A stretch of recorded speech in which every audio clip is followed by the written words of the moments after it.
Alright, so you've now written your first bit of JavaScript, and this is, as I've mentioned, inline JavaScript, which is a very easy way to get it up and running, but not generally the way I'd recommend doing it. For exactly the same reasons we avoided inline CSS, it's just very messy. Just in the same way that we want to keep our style and our content different, we want to keep our logic or our code or our JavaScript different from our content as well. So the way we do that is very similar to how we put in our style. We just use script. There we go. And any JavaScript that we put in here will then be executed as soon as the page loads. Now that will work in itself, but it's considered correct to put the correct type just to make it really clear that this is JavaScript that we want the browser to execute. So very quick challenge for you then. Can you write a little bit of JavaScript here to pop up the page is loaded or something similar once you reload the page? Go for it.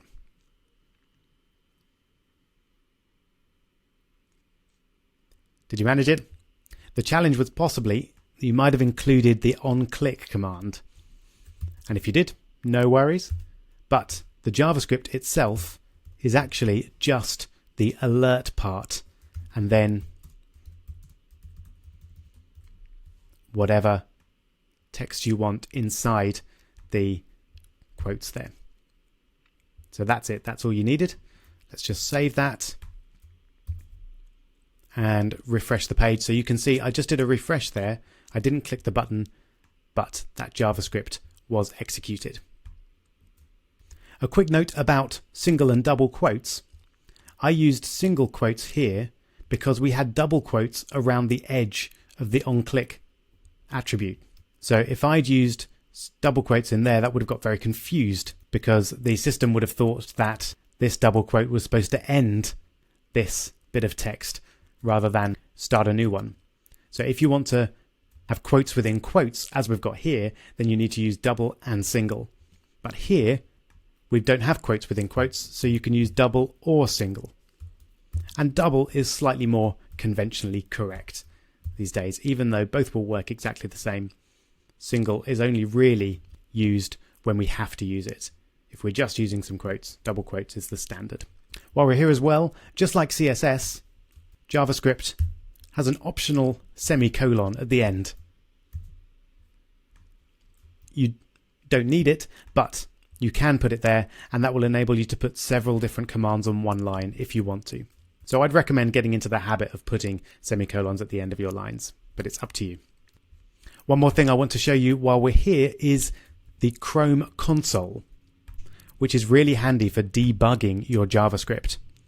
So let's go back to, I just right-clicked or control-clicked on the page and click Inspect, like you may have done a few times if you followed along the BBC CSS project with me. And then if we go over and click Console. So the console gives you two powerful tools. First off, you can actually write JavaScript straight into it. So alert, hello, is our one bit of JavaScript that we know. And then that then is actually run on that page itself. So that can be really handy if you want to check a particular command. But probably more usefully is it will show you if you've got errors in your JavaScript.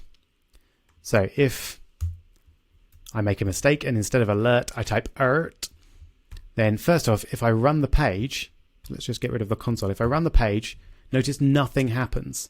I don't get an error message or anything, just nothing happens. And that's what will happen. If there's an error in your script, you won't get an error message on the page itself.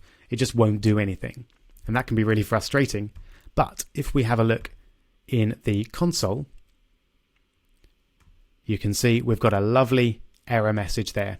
Ert is not defined. So we're trying to use a command that doesn't exist. So I have no doubt that while you're making pages and practicing with JavaScript, you'll make mistakes and you'll have errors in your code. And the Chrome console is a really good way to see what they are. It even tells you what line your error is at. So line 15, it takes you straight there and then you should be able to see straight away, aha, yes, of course, I've just spelt that wrong. and then you run it again, your error disappears and your code works. So I'd recommend using that, and I'll definitely refer to it throughout the course as well. Notice that you can put your script code up in the head there, and in some situations that's a good idea, and we'll see some of those later on in this section.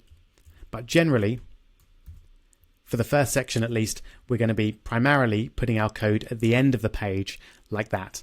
And that means that it will get executed as soon as the page is run, and which for most of these examples, that's what we want. All right, so enough introduction. Let's get started and start writing some real JavaScript.